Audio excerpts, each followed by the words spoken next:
Don't blink, the police are already surrounding Sandy's house. Turns out that young Robert's head blew up out of nowhere. Still shaken, Sandy had no clue how to explain the bizarre happenings to the police. But when the cops mentioned his stone to just explode for no reason, he immediately thought of the alien Jules. After filing the report, he rushed over to Milton's house, knelt down, and hugged Jules. Sandy understood he was alive thanks to Jules. Although all three were a bit freaked out by Jules' mysterious powers, they believed he wouldn't hurt them. If it weren't for Jules, Sandy might not be around to chat with them.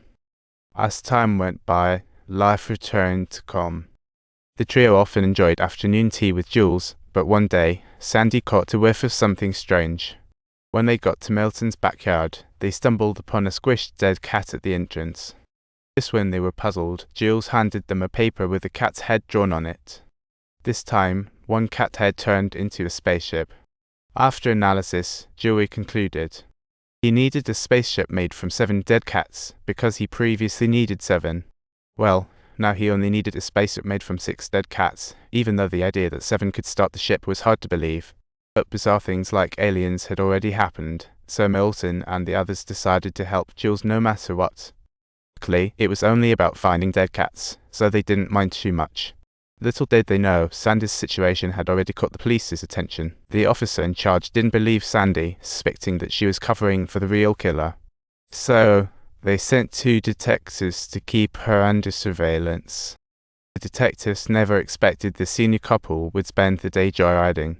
They ended up discovering only a stray cat's corpse, which was quite disappointing, though Milton and Sandy had only found 2 over the past few days.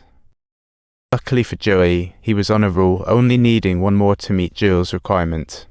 That day, while discussing if the bullied cat could really start the spaceship, the doorbell rang unexpectedly, and they rushed to the door. Outside stood several sharply dressed men, like characters straight out of a movie. Turns out that not long ago, the Department of Homeland Security had picked up on the alien chat Milton mentioned and sent agents to check it out. The arrival of the agents made them realize they needed to get Jules to start the ship ASAP, but what to do with the last cat corpse? With agents outside, they couldn't say a word, and they dared not ask any questions. Their sole mission was to dispose of that poor cat's corpse.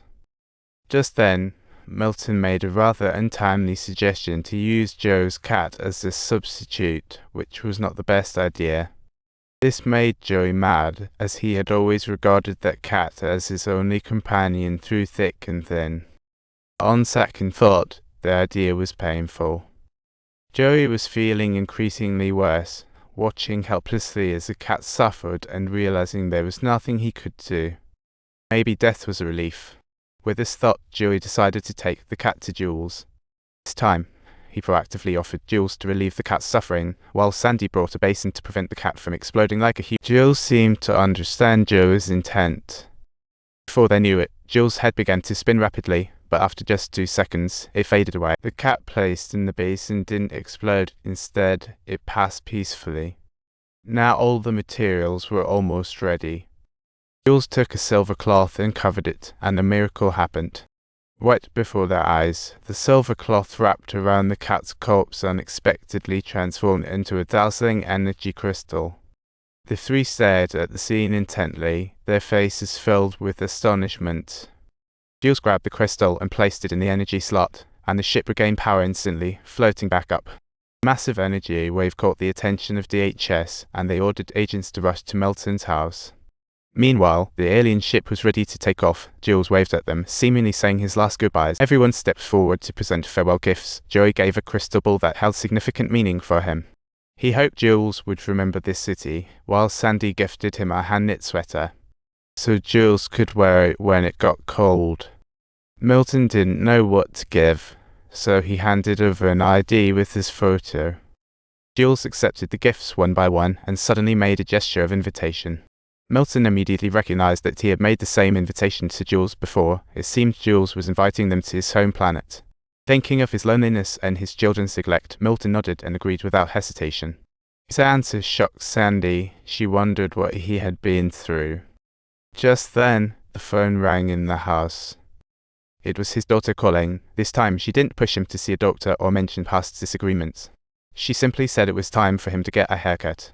She planned to take him to the barber for a haircut on Saturday and enjoy a dinner together afterwards. The brief remark extinguished Moulton's intention to leave instantaneously, and ultimately he acquiesced to his daughter's request. This meant he wouldn't choose to leave with the alien. Just as he hung up the phone, there was a loud knocking at the door again.